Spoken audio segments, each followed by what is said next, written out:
Yeah, as I've said, I think that all religions are wrong in the same way, in that they privilege faith over reason, but they're not all equally bad in the same way all the time. I mean, if I'd been writing in the 1930s, I would certainly have said that the Roman Catholic Church was the most dangerous religion in the world because of its open alliance with fascism and anti-Semitism, which the damage from that our culture has never recovered from and never will. But at the moment, it's very clear to me that the most toxic form that religion takes is the Islamic form. The horrible idea of wanting to end up with Sharia, with a religion-governed state, a state of religious law, and that the best means of getting there is jihad, holy war, and that Muslims have a special right to feel aggrieved enough to demand this, I think is absolute obscene wickedness, and I think their religion is nonsense. And in its entirety? In its entirety. The idea of God speaks to some illiterate merchant warlord in Arabia, and he's able to write this down perfectly, and it contains the answers to all human. Don't waste my time. It's bullshit. But you're saying the same about it. Also, that God speaks.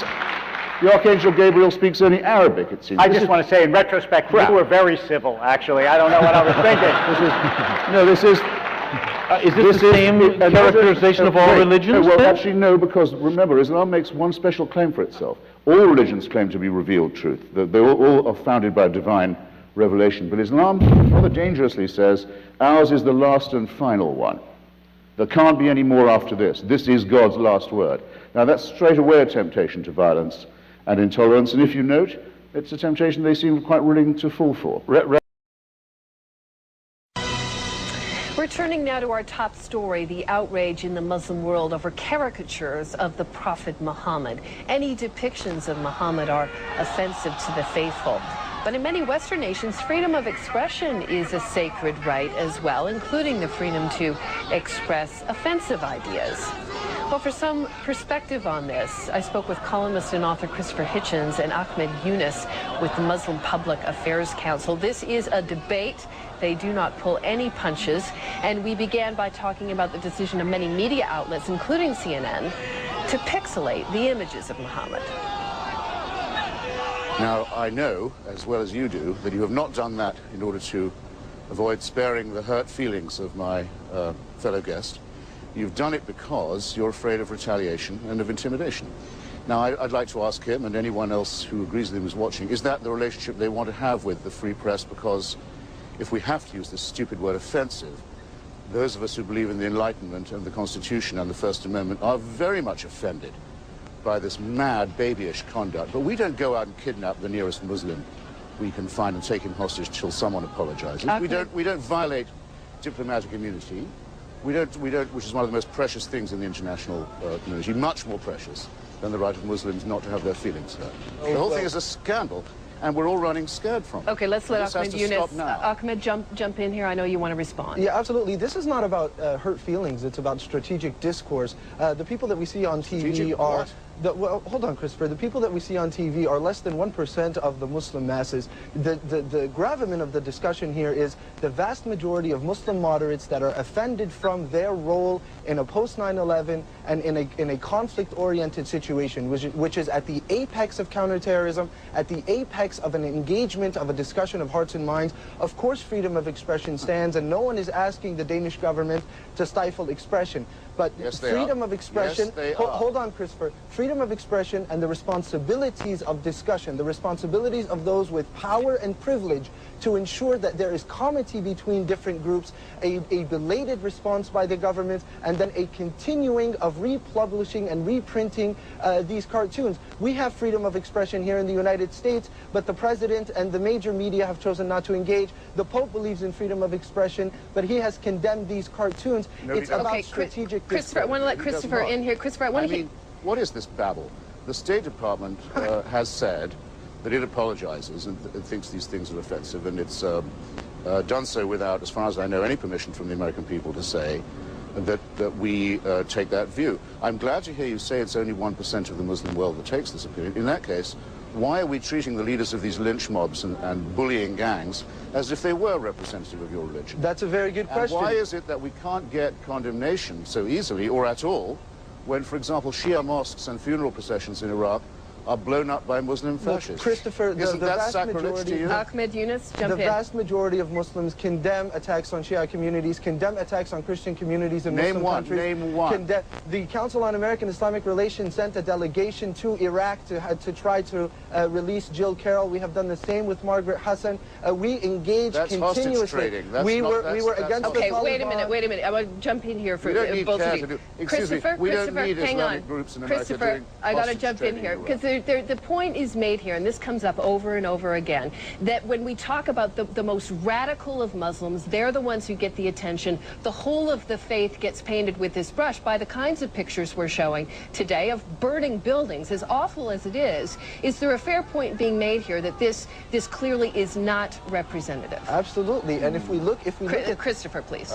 Well, that's for Muslims to decide. If they want to condemn this, they can, but actually a lot of Muslim governments have instead, and authorities, have instead joined the condemnation of the cartoons and urged the Danish government to bring pressure on the free press in Denmark. Because it's absolutely outrageous. They are opportunists, state actors and non-state actors that are taking this opportunity to pursue their ends is a different discussion. What we are discussing now is why would we offend the very identity of 1.2 billion people who are needed for us to end this era? No, that's not the question. That's not the question at all. Why are there anti-Semitic why do people cartoons insist on published being all the offended? time in certain Muslim press and Arab press? Let's talk about the anti-Semitic cartoons that are there all the time, and you don't see this kind of reaction from Jews who may be deeply, deeply offended. You're right. We are all offended, not just Jews. We are all offended when there are anti-Semitic cartoons, and these dictatorships that use the other to galvanize the bases within their countries to support them in their efforts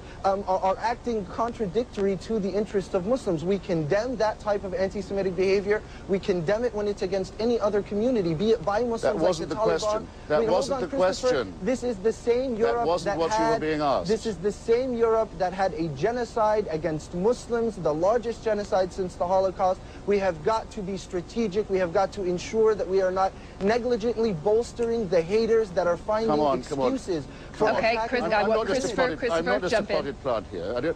He wasn't asked that question. He was asked why when Jewish people or Christians, or the largest, in my opinion, the most important group in the world, those of us who don't believe in religion and claim the rights of the Enlightenment, when we're offended, you were asked, why don't we take the occasion to go and set fire to embassies of democratic countries or kidnap civilians? That's what you're being asked. And you're still claiming Muslims have a special right to be offended. And that is very offensive indeed. Absolutely not. I am claiming that Muslims have an equal right to find human dignity in the way that they are treated in society. And Christopher, if you feel that there is an attack against you, you have the right to respond. That is the same freedom of speech that you're saying. The Muslims around the world... Without your permission, with your interruption, that's what I'm doing now. Okay, gentlemen, time out here for a second. Time out.